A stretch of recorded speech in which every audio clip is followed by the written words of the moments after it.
Thank you very much, Bill, for inviting me to speak here, and thank you very much, everybody, the many people and spirits and forces that make this happening possible. It's a very special occasion, and I have to confess that speaking to an audience like that, a big audience, is not exactly my forte, and I would rather be on the ice climb, actually.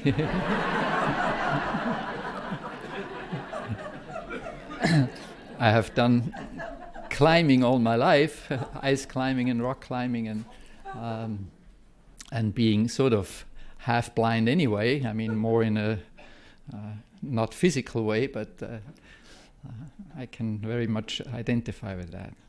It's a great picture. So I wanted to start out with a little biography to give you a little background what I did, but Bill already did it basically. So you know already some of the details of my life. Maybe I should, especially in this context, mention one important event in my life when I was about 20 or 21. And I was a student at the University of Zurich, and I had a little business at the side, which was actually quite successful, about 30 people doing fashion and selling it. And then somehow or another, I got into contact with a few micrograms of LSD. And that really did change my life. That dramatically changed my life. Shortly afterwards, Timothy Leary ended up in Switzerland after he escaped prison, and he was sort of one of my heroes. We used his Tibetan Book of the Death as a manual to travel. And when I heard Timothy Leary was in Switzerland, I thought, wow. So I sent him a little package with a little jar of honey and a little hashish in it, in the honey. And 2 weeks later, Timothy was standing in our boutique there.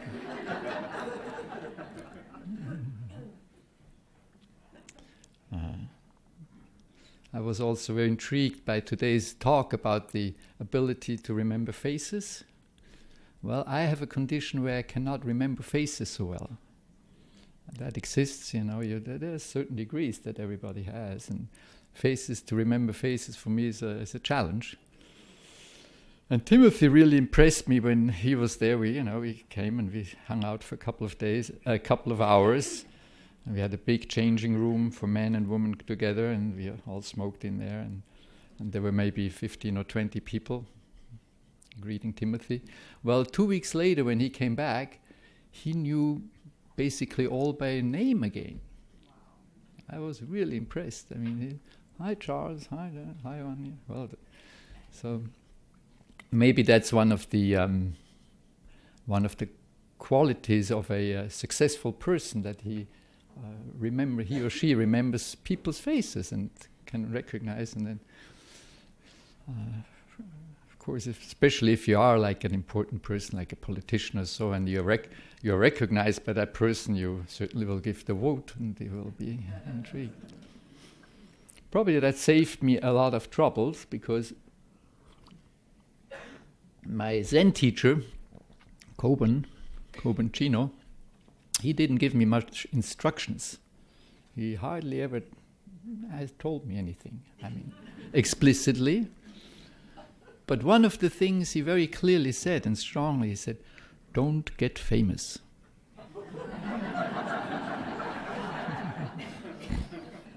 So far I'm doing pretty well.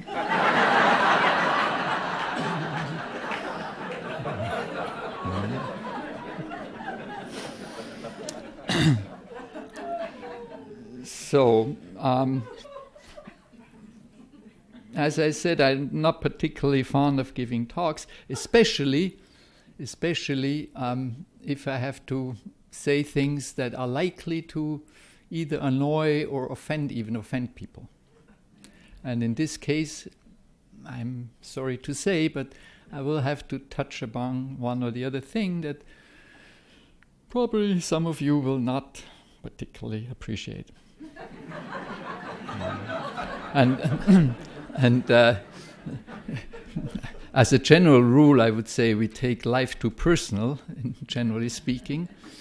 So it's not meant personally.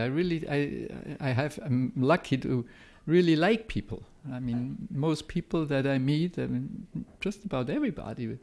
I mean, I get sometimes upset with my wife or so, but generally I like people, and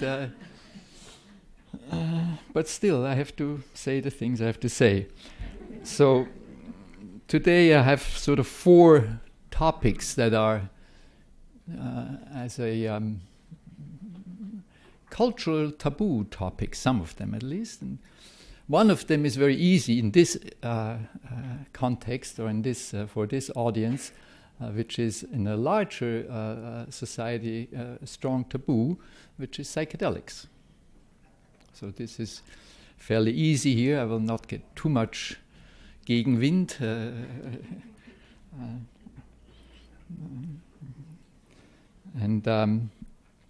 So psychedelics have inspired me to look at the world in a completely new way. I was brought up in a very protected, very sane and normal environment in the countryside of Switzerland. Things were quite in order, and after World War II, things were all blooming up, and it was all positive, and nice family background and brothers. And then, as I said, at about age 21 or so, this got very disrupted. This got taken apart. And on the one hand, it was very exciting. I think it was my second LSD trip where I actually experienced myself as being a Buddha. And I had the physical sensation of sitting there in a full lotus, which I of course couldn't do at all. But so that was the one side very beautiful, very exciting, and also very confusing. And it propelled me into a search where I first became a yogi. I saw myself as a yogi for about 3 years. I did a lot of the rather intensive practices of tapas, of fasting a lot, and I had a beard that came all the way down to my navel, and hair was very long. And then somehow, through circumstances, I ended up in America. At that point, I was living with an American woman, and her mother had a heart attack. Her father had a heart attack, so we went to America, and then smuggled over to America. I had my father's boots on. He had a little bit bigger feet than I had, and cut in big, nice sheets of hashish plates. Nowadays, that was still possible back then, but now I would not recommend it. And with that, we bought ourselves a motorcycle, and we drove across the country from the East Coast to the West Coast, very much Easy Rider style. And I ended up at the Zen Center of San Francisco shortly after Suzuki Roshi had passed on, and stayed there for a good 10 years, and practiced Zen, became a Zen monk, shaved my hair and head, and and stopped completely taking any substances for about the next 25 years. Short of green tea occasionally and coffee.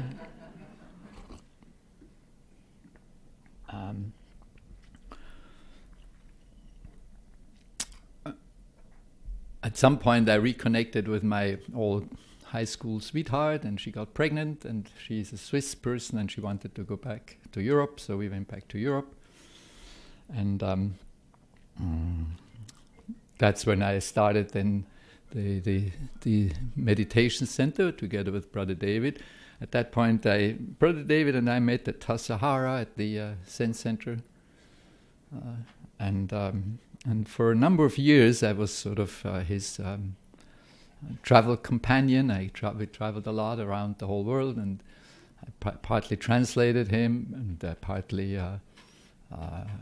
just carried his suitcase and was his attendant, and he was my teacher. And he was my teacher, and I also had a Zen teacher, Koben Chino. And at some point, I got a telephone call from my daughter, our daughter, who was about 17, and she said, "You know, Papa, we just picked some mushrooms here, and didn't you take mushrooms when you were younger?" So I said, "Well, wait a second." So I got reinterested in that whole area, and also I really thought I had to look back into my experience. Well, now it's almost 45 years, almost 50 years ago. That was so strong, and now that I was a different person and had some experiences, and I had to go back and look into it, and I took a while. It took about 2 or 3 years to find the right circumstances where I could do that, and it wasn't as dramatic as I had remembered it, but it was still convincing enough, and I went into it with a clear question whether that is something that would fit into my practice as a Zen practitioner, and whether it may be a useful tool for teaching and for the growing and waking up of people.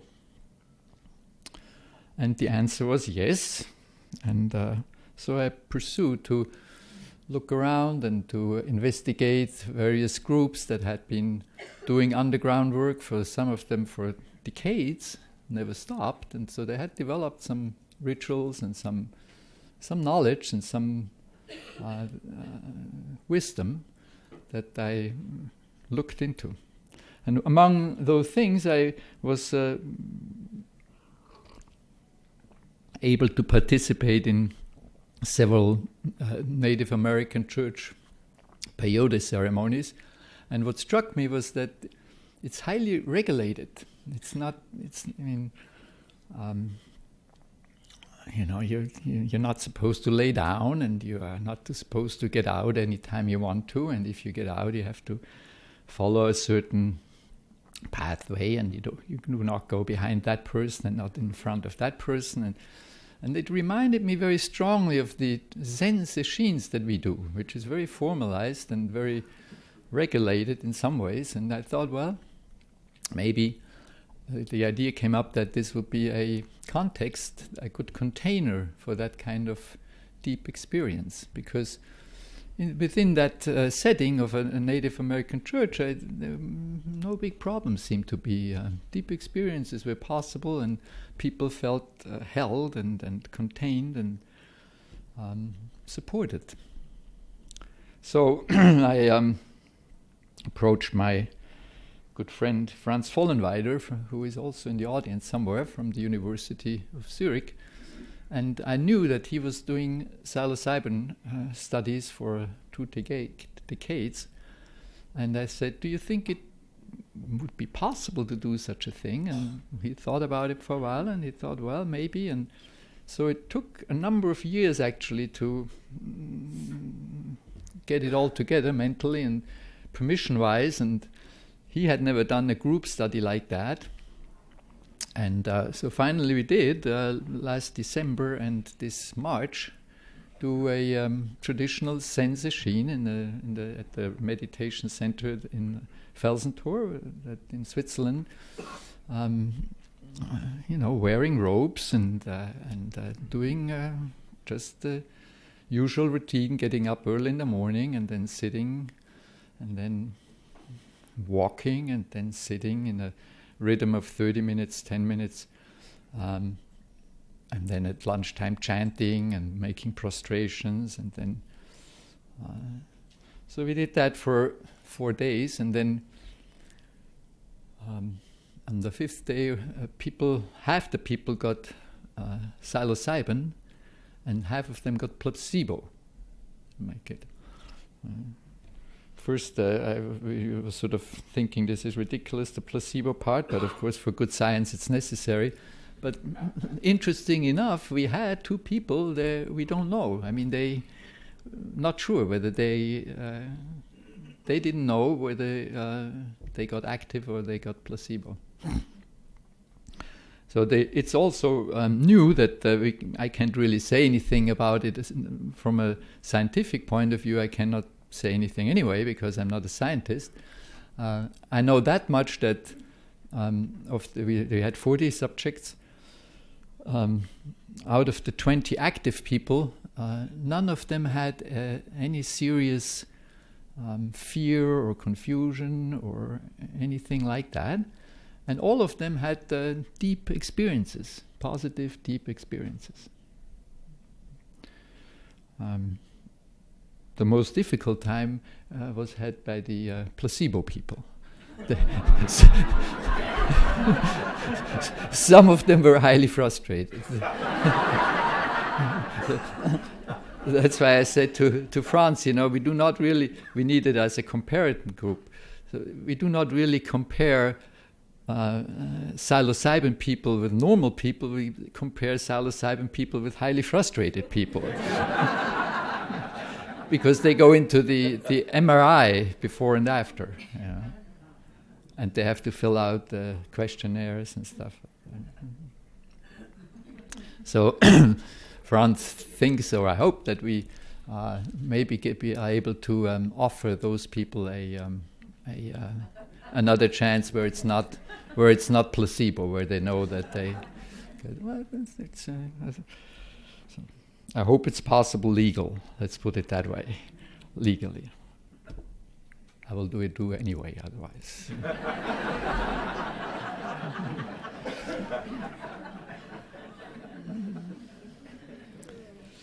So, of course, this kind of setting is, in some ways, this works for people who are familiar with meditation, obviously, that are familiar with retreats, and preferably even with Zen retreats. I mean, then this is a structure that, if you're familiar with it, it carries you. It's something you can come back to. You can, if you're not familiar with it, it may be very strange to see all these black-robed people and doing these strange things. And if to sit that long and to sit. If you do it for first time, you don't need psilocybin on the 4th day. Your plate is already full enough. Somebody described the Zen session once as a controlled nervous breakdown.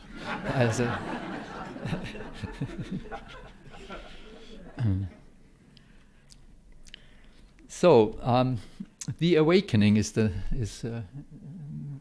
sort of the guiding star of this conference, and of course, the concept of awakening is very close to Buddhism. As a matter of fact, the word Buddhism, which derives from the Sanskrit syllable Bud, which means waking up. So, Buddhism, the Buddha is really the one that woke up. Buddhism is waking up. And waking up in Buddhism is very much connected with 2 concepts. One is compassion, and the other one is wisdom. These are sort of the 2 tenets that,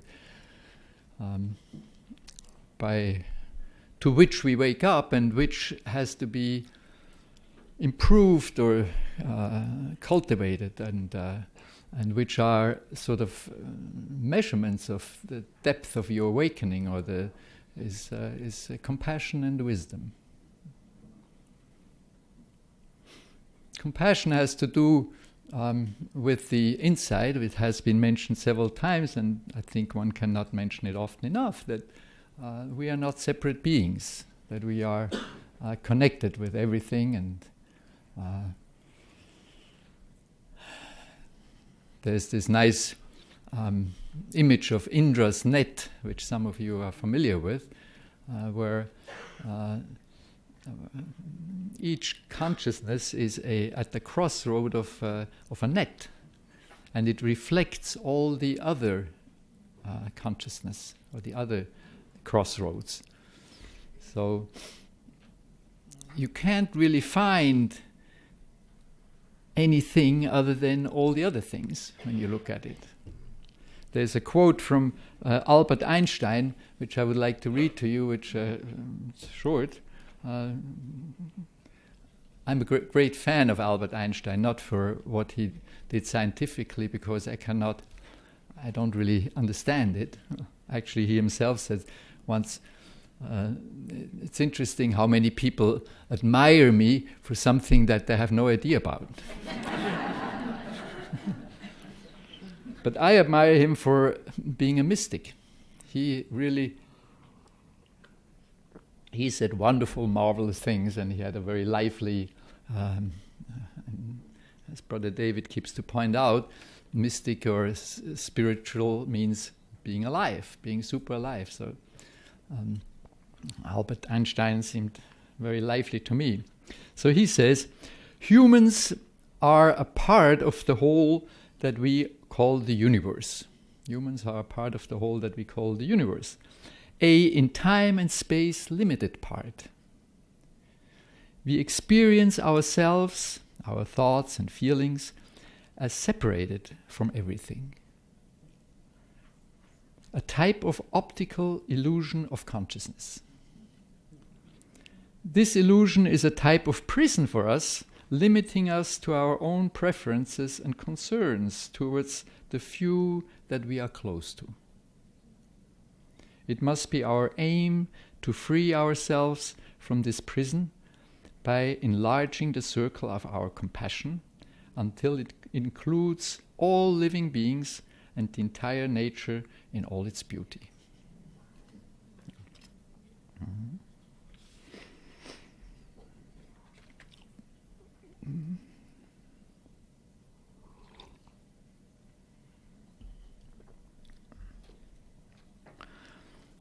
So,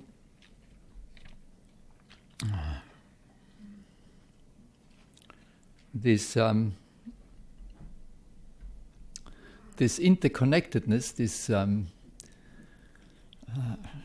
codepending arising is a very Buddhist concept, that nothing by itself exists, it all depends on everything else, and it has no, we call it anatman, it has no personal, ultimate.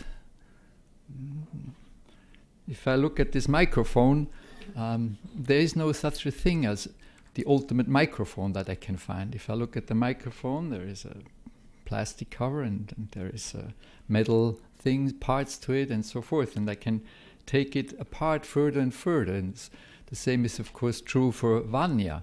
If I look at Vanya, I cannot find Vanya. I find relationships, I find thoughts and feelings and physical parts, which I can keep taking apart endlessly. So, Anatman, the impersonality, is one of the three characteristics of all things created in Buddhist terminology. The other two being that everything changes, anicca.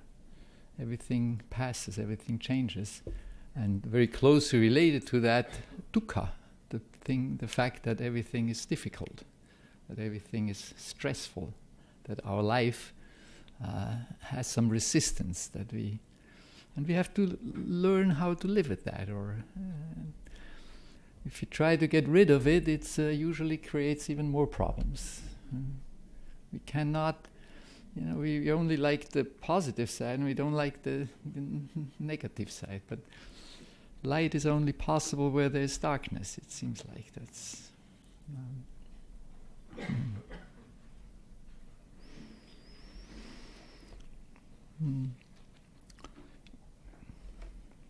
Well, so I said a few words to compassion. Wisdom is harder to catch. Wisdom, a Zen teacher once said, is a ready mind. A ready mind.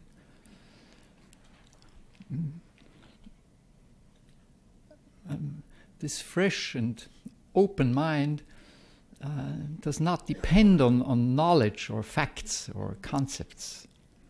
It is older and deeper than our conditioning.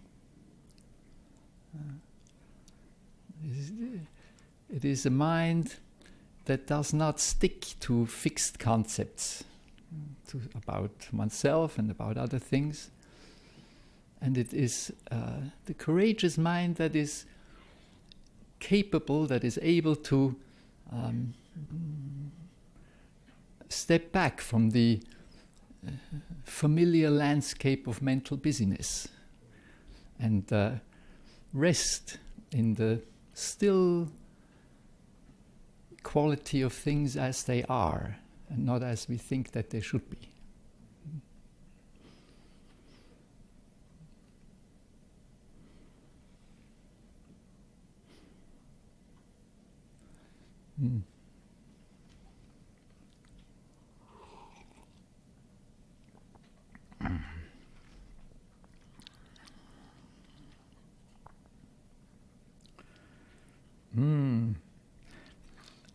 Now I come to the maybe the second point that I have to make, which is the most unpleasant for me. I'm an animal rights person. I said that, and again, that has a little episode how I came to that. I was not particularly up to that at all until at some point I saw a picture of a little monkey being in a restraining chair, and at that point my daughter was 2 years old, and I physically saw, a chimpanzee is about on the intellectual level of about a 2-3-year-old child. So I saw my daughter sitting in there in that restraining chair, and it deeply disturbed me. And I started to research, and I ended up with Peter Singer's Animal Liberation, which is sort of the Bible of the one of them. And I have become that is one of the 3 legs that I have in this life. One is meditation, one is animal rights, and one is psychedelics. And I've specialized mostly on farm animals because they are by far the biggest number of. And I hear the sigh in the audience, but I just have to mention it. I'm very sorry. And I also have to mention, and I'm particularly sorry about the animal experimentations that we do. At least I respect. As I get older, I'm cautious not to be too black and white. So I wouldn't say that it's always wrong or you can never do it. I wouldn't go that far, but to do it as a normal procedure that we do regularly on a big scale, I feel that in the attempt to create a more peaceful world, that doesn't go together. As young hippies, we were make love, not war, and we had this saying, fighting for peace is like fucking for virginity.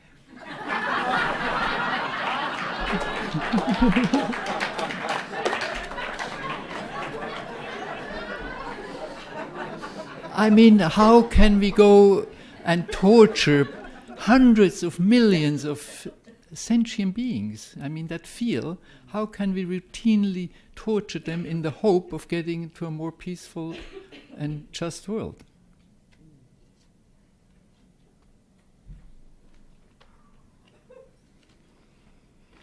So I think I made my point. And I'm very uncomfortable, I have to say.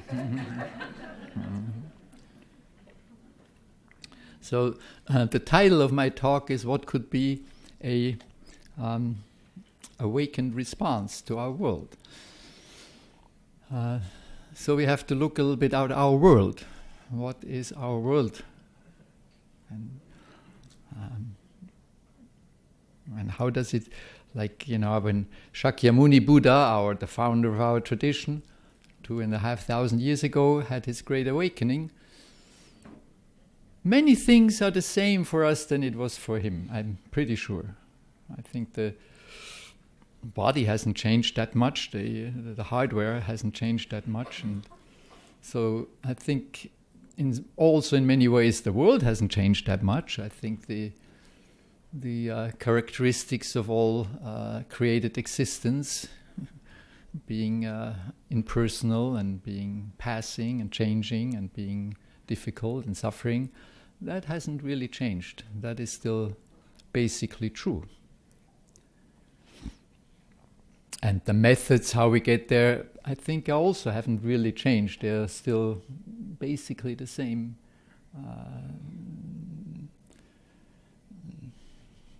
They're the fourfold path, and then there are ways to get there, and there are the traditional methods of meditation and the traditional methods also of medical plants. They are known for thousands of years. Panachali, the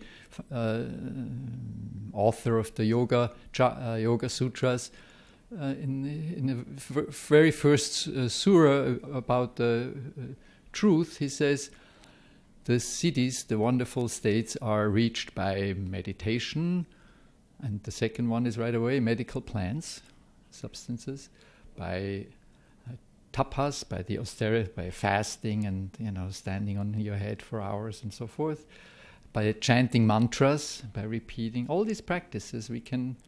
They have been known for a long time, and that hasn't changed so much. What has changed, at least in part, is our world. And one of the main, and this is the third unpopular thing that I have to mention, one thing that has changed dramatically is the number of people that are on this planet. At the time of the Buddha, we had less than 200 million people. And that has been stable for thousands of years, probably 10,000 of years. And then it slowly increased, and about by 1800 we reached 1 billion. That's 1,000 millions. That's a lot of people. And then it started to slowly pick up. When I was born, we had about 2.2 billion people. And now, in one lifetime, which is in evolutionary times nothing, we have tripled. We are over 7 billion. And every day, there are 200,000 more people on this planet. That seems very dramatic to me. And everything else we do, which is very important, we have to use light bulbs that use less energy, and which I do not laugh at that, really. We have to do, not play one against the other, but this is a theme that nobody wants to talk about, nobody wants to hear, and but it is so crucial, it's so essential that we have to look at it. As a species, we have to become aware that we have become sort of a cancerous growth on this planet. And of course, there's no easy answers to that either, but at least we have to bring it into our consciousness, that somehow we have to find ways or look for ways that we can reduce that we can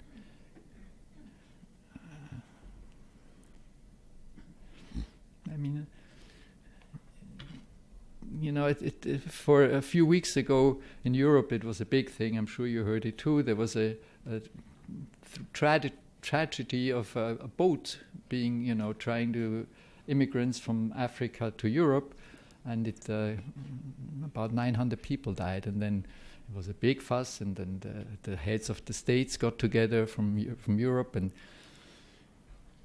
they thought they were actually talking about, not deciding on, but at least talking about the possibility to let in 5,000 people every year from Africa to Europe, and then the person who, from the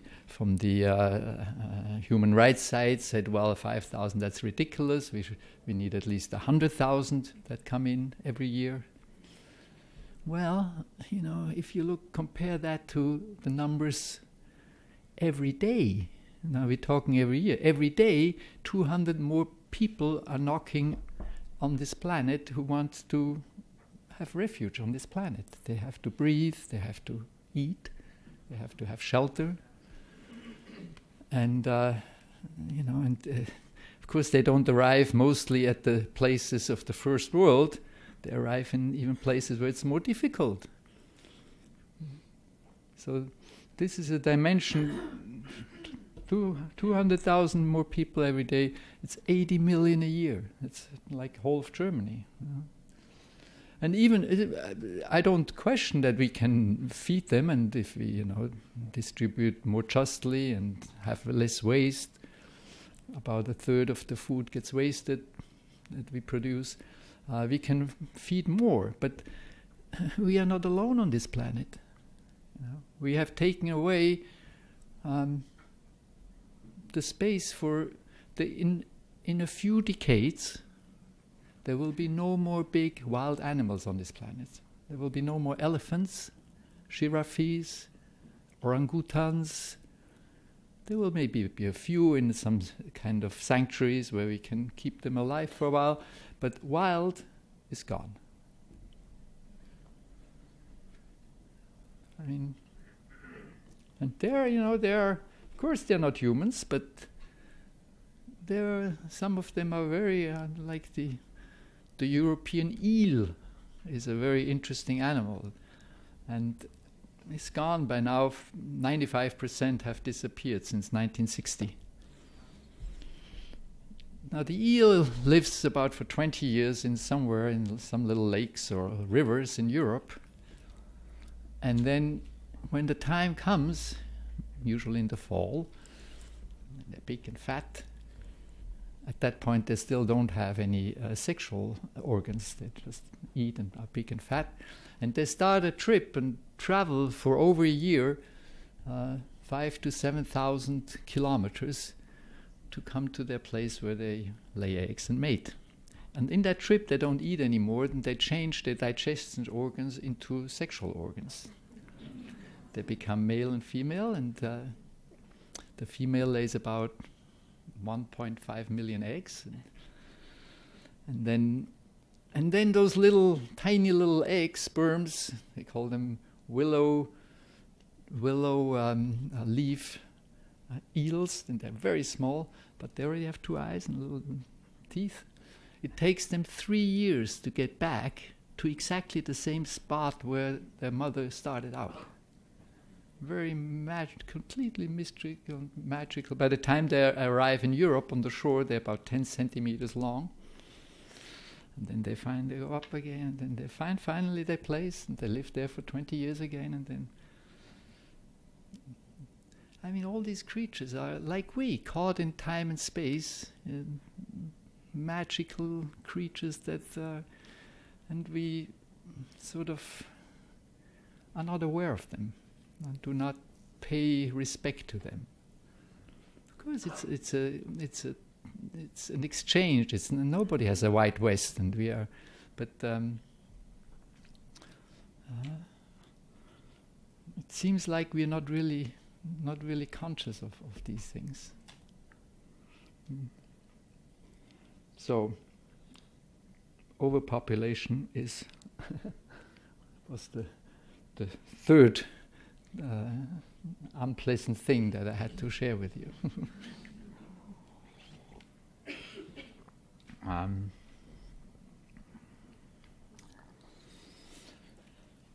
the impact that we have as human beings on this planet depend on the one hand on the amount of people that we are, that we just looked into a little bit, and the other, of course, is how we behave, our lifestyle and our consumption.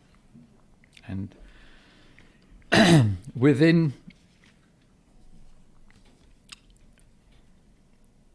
the ecological footprint that we leave on this planet, and this is I have not really found any scientific study on that, and I just sort of, from what I gathered the information, I would estimate that certainly over 50%, but maybe up to 70 or even more percent of our footprint on this planet is directly connected with our eating, with the food. Of course, whatever else we do, we have to eat, and everybody has to eat. And, so this is a very big chunk of the. We also, of course, we build houses. We need to heat, and we have to, and we make wars, and we do all kind of other activities, mobility. But the biggest, by far the biggest imprint that we have is through our food production and consumption.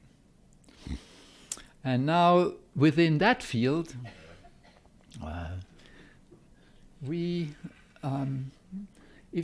our diet, our animal-based diet, is a very big factor in that. The ecological, and that is better researched, and that is pretty well documented. If we would not process the grains and the soybeans through animals before we consume them, we could reduce our ecological footprint by, that depends, of course, on a lot of factors, but somewhere between, reduce it to 10 to 20%. So, which means on the same piece of land, we could, let's say, feed 10 vegan people or one, let's say, normal American Middle Europe diet. And so I think in terms of sustainability, we have to, and we don't have to, it's not black or white, it's not 100%, but we have to clearly steer away from animal-based foods towards a more plant-based food. That is for ecological reasons. But it has also two other aspects. That is, the one is, of course, an ethical aspect of how we treat these animals, and the other one is a health factor. And I'm very happy to have seen the book, the China study, which is on the table, on the book table. This was for me an eye-opener. It has the subtitle of The Scientific Argument for a Vegan Diet. And I highly recommend it. To me, the author is not an animal rights person, is not an ecological person. He really is, and nobody seems to question that, one of the authorities, world authorities, on the relationship between food and health. He has done all these studies, lifelong, funded mostly by the NIH, National Institute of Health. And the China study, the title is a little bit confusing, is just the biggest one. It's one chapter of the book. The biggest study that has been going on for decades and still is going on, where they take, China is very good for that, for various reasons. It is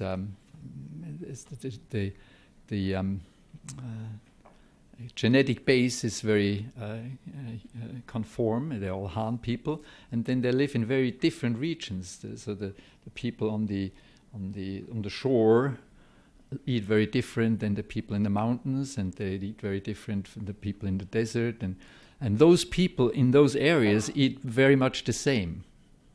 So they went and looked very closely, thousands of people, exactly what they eat, and they went there and analyzed what is in that food, and then they look on what they die and what they get. And then very interesting, if somebody sometimes moves, how does that change then the health of these people that change their diet? Because when they move, then they change their diet usually. And the outcome is so radical that it really is like the less animal protein you take to yourself, the healthier you are. That's a very radical statement. And of course, it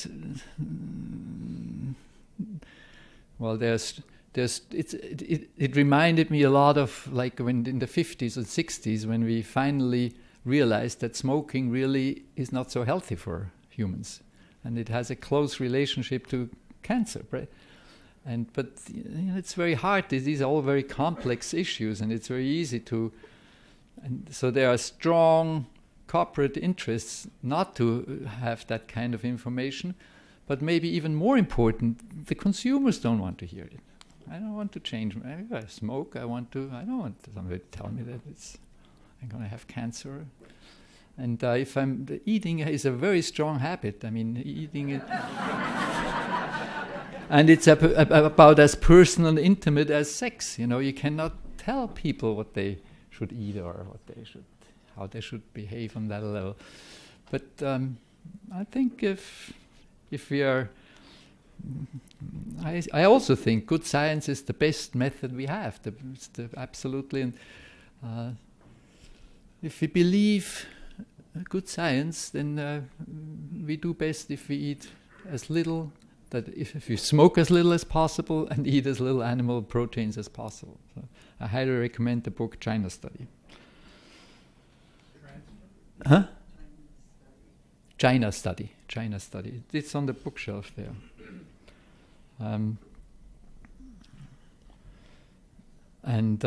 So I have to still mention, he also mentions that most of the Western vegetarians do not get the benefit of it because they think that they have to compensate by drinking that much more milk or eat more cheese so that you have the proteins. That's sort of I remember that was my upbringing too. My father was a vegetarian, so I basically grew up vegetarian, but we were also under the impression you have to make sure you eat enough cheese and yogurt and so forth. But so it seems like that's really not true if we believe the scientific findings.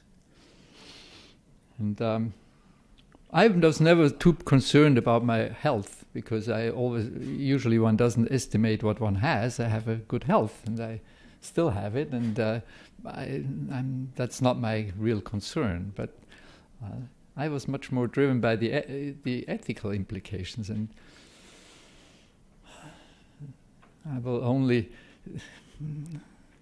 we just take it for granted. I mean, drinking milk means that we have to take away the child from the mother, and there's only milk if you have heard a cow cry for her calf for a day or two, and the calf cry for her mother. We seem to not just routinely accept that.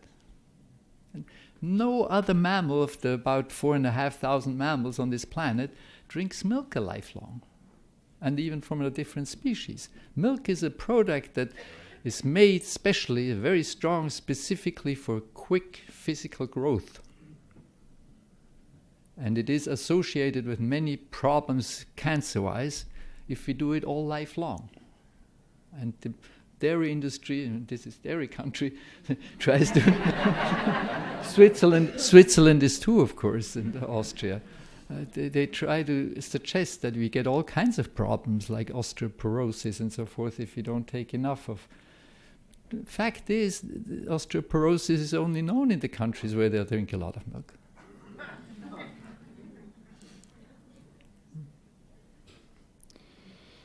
So, this is done.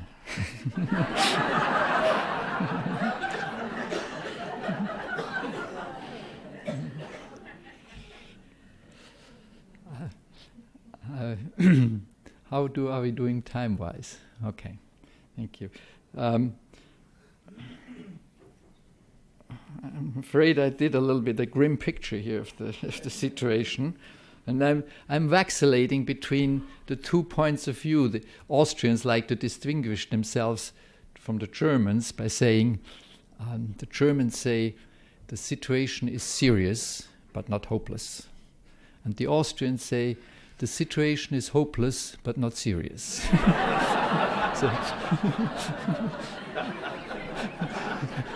I vacillate between these two positions in life.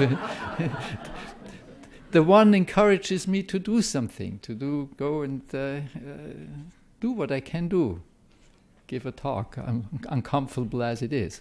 And the other one makes me relax and say, okay, yes, I know, and we don't know where it's going. And as I said, as we heard, rightly so, unquestionably the universe has been going on for a long time, and it will go on for a long time, and our worries are just our worries. And then relax a little bit.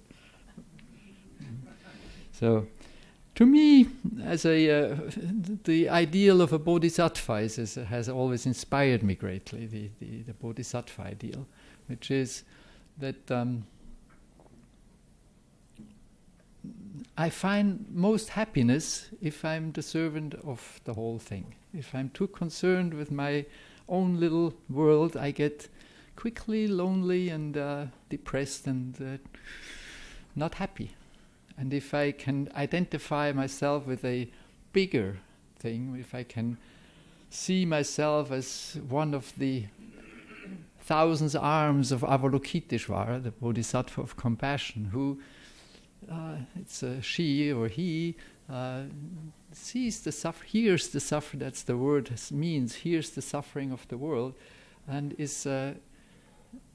sees his or her mission in life to serve the world, to ease the suffering, or positively said, to increase the joy, to make it a better place. So that is, for me, was always a very inspiring and image. And at the very end, I would like to.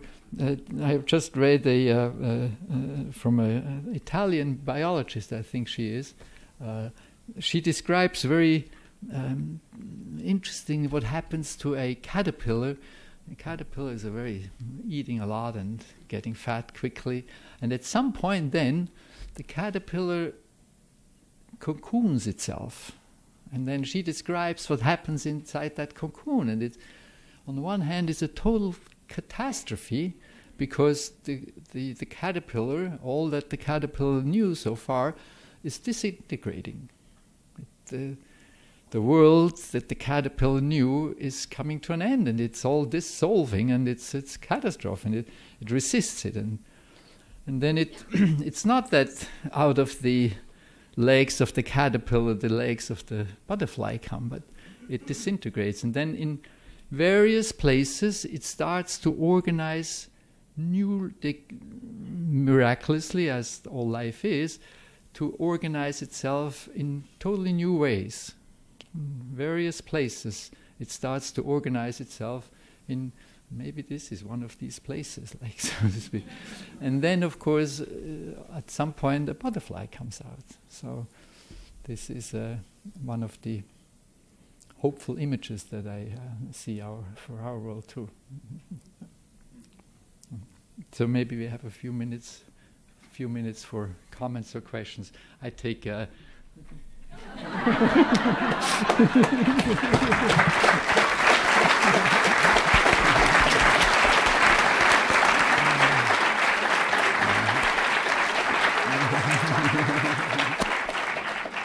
you. Yes, Willow, please. Well, I wanted to go back to your stool, because you had 3 points. You had the psychedelics, you had the meditation, and then you had animal rights, and connected to animal rights were all the terrible things. There's the overpopulation that hurts the animals. There's the way we eat that hurts both us and the animals. Wonderful story in the New York Times this morning about people who were placed on an African diet of just vegetables and on an American diet of fried foods and McDonald's, and the Africans loved the American diet. And the Americans did not like the African diet, but a complete shift in their inner biome, in the bacteria in the body, which is so important in the immune system. But to get back to your 3 points. So you have all these difficulties, and what I'm wondering is, you've talked about meditation as a way to move towards compassion and wisdom in order to solve these problems. But I'm wondering what you think about psychedelics, because it seems to me that one of the reasons that these plant medicines can be so important in the 21st century is that they give you a direct experience, at least for many, and I'm asking you if this is true as well, of the kind of experiences that you have maybe after 20 years of meditation, and that's a direct experience of the interdependence of all things, the oneness with all things, and it's that oneness. I'm thinking of Jesus loving others as being ourselves, that shifts the way that we are in relationship to how we eat, how we love. Absolutely. Absolutely. I hope. It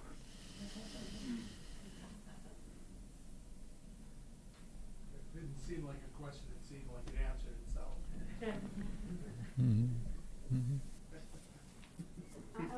A good question really has the answer in it. So, and it's very important to come up with a good question. I mean, I always encourage people, like in a retreat, to, what is your question? You have to search. You have to, it's not, if you have to have a good question, and if you really go into it, the answer is already there, basically.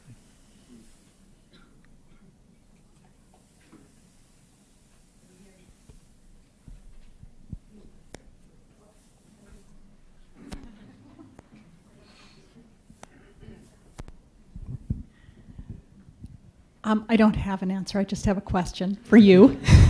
I can't answer it because you do. You have to. Could you please go back to your the evolution of your thoughts about using psychedelics after you had practiced Zen for 25 years, and what kind of thoughts you had had over that time? Maciej Ricard was here 2 years ago, and he spoke very beautifully to that from his perspective, and he was very clear that he felt like he wasn't criticizing people who did do that, but he just said that's not what I would recommend, basically. So what did you go through to bring those things back together for yourself? Well, first of all, I had to acknowledge that this was what brought me to meditation. And I had to acknowledge that this was what brought many people to meditation. I had a very intense encounter with Thich Nhat Hanh. Some of you probably know him. He's very strict and very against anything. You're not allowed to drink a drop of wine. If you join his order, you have to promise not to have a drop of wine. And we got very heated. It was just a one-to-one discussion. And I said, you would not be a big teacher in the West. There wouldn't be the ground for it. There wouldn't be this interest in Buddhism if it wasn't for these substances that prepared the ground for yoga, for meditation and all that. So I was surprised when I approached my peers and my elders, my teachers, how open they were to it. I was really surprised.